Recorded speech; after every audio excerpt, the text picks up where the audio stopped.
Greetings and welcome to my channel. Today I thought I would use the compound interest formula to see how my 2005 I bonds have done in comparison to inflation. Series I savings bonds protect you from inflation. With an I bond, you earn both a fixed rate of interest and a rate that changes with inflation. Twice a year, we set the inflation rate for the next 6 months. You'll notice that the fixed rate is at 0% right now and has been for about 2.5 years. You have to go back to November of 2019 before you had a 0.2% fixed rate. And the bonds that I bought in 2005 fell under the November 1st, 2005, which had a base rate of 1%. The current inflation rate until the end of this month is 9.62%. And that should drop, unfortunately, to 6.47% in November.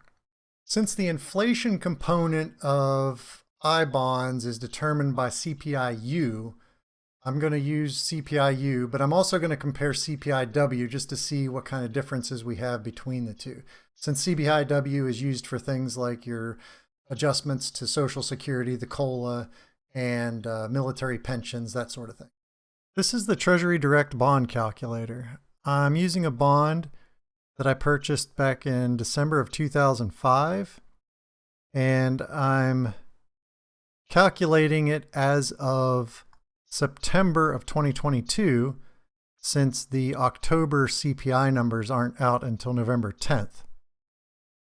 You can even enter paper EE bonds to find out what they're worth. So you could use this calculator. If you have paper bonds sitting around, say EE bonds that somebody gifted you or something, you could enter the information here.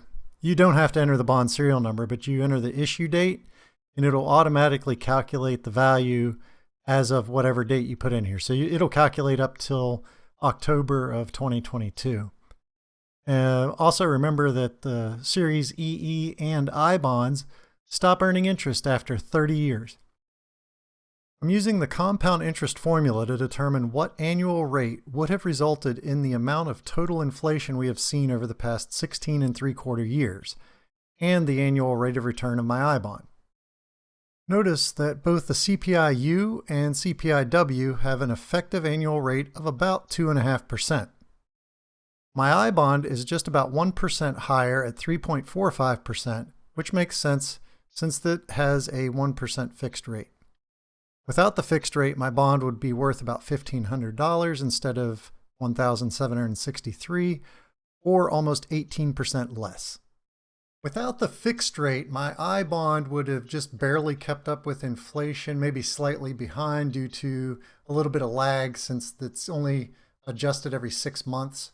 So inflation, it's going to lag slightly behind inflation because of that 6-month calculation. I hope this provided a little insight and information on I bonds. It's not a recommendation to buy, but to show you how one particular I bond has performed in relation to inflation. Please leave a like, consider subscribing. If you have comments, leave those down below. And if you're going to retire, retire to something.